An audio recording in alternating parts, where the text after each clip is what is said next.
Not really sure what Richmond, Indiana is known for, except for Tom Raper's Camping World, exit 49A, the seminary of Earlham College. I know they've got other things, but those are the only two things I've ever known about Richmond, Indiana. This game, you come out red hot, you score the first 12 points, and Earlham's been one of those teams, as we've talked about for years, that just is a thorn, but you put them away early. Right, and again, talked about getting off to an early start. I took 2 box scores and enlarged them and put them on our basketball goal. There's a little crease there where I didn't know it was there, but you can stick the paper in, fold it, and it can sit there.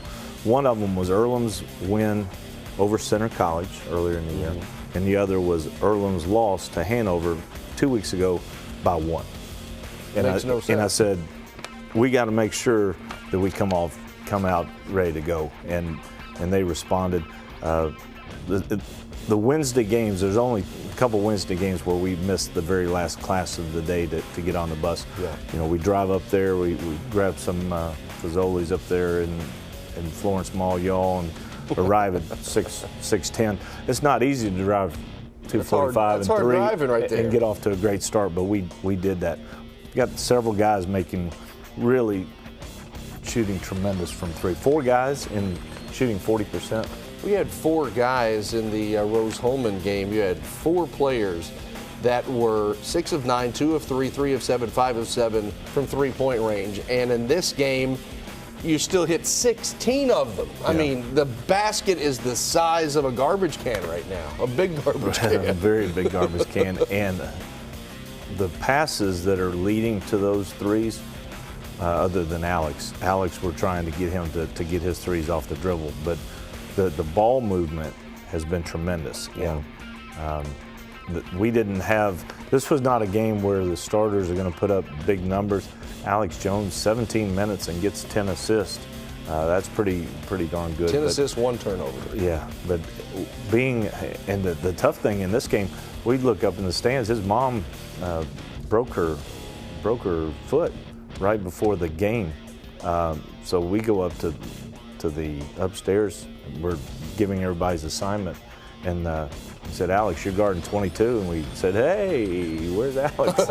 And he had gone up to check on his mom, but talked to her the day after, and she said, "Hey, I'll be there Saturday. Everything's fine. Everything's going to keep on going." So.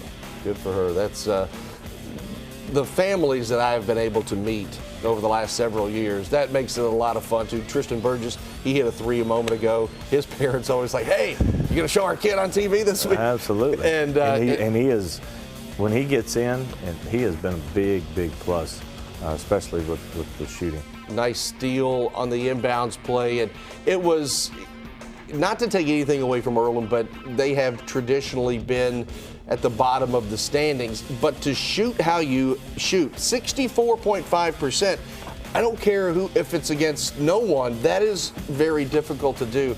And I can't think, in the 6 years that I've known you and been around this program, I can't think of a team shooting the ball better than what you have over the last 3 weeks. We have gotten hot, and hopefully it will continue. We've done some more work on our shooting, getting more shots up, but we've also worked on concentrating on making the extra pass. But you can see, the quicker we're getting down, the better shots are there. I mean, Isaiah Pollard's pulling them out of the corner. With a pen. He hit Isaiah. I said, "Isaiah, you had 2 threes tonight." He looked at me and held up 3 fingers. He said, "No, coach, I had 3." And then Tristan walks up and goes, "I had 2." I was like, "Well, y'all need to do a better job." Bo is back.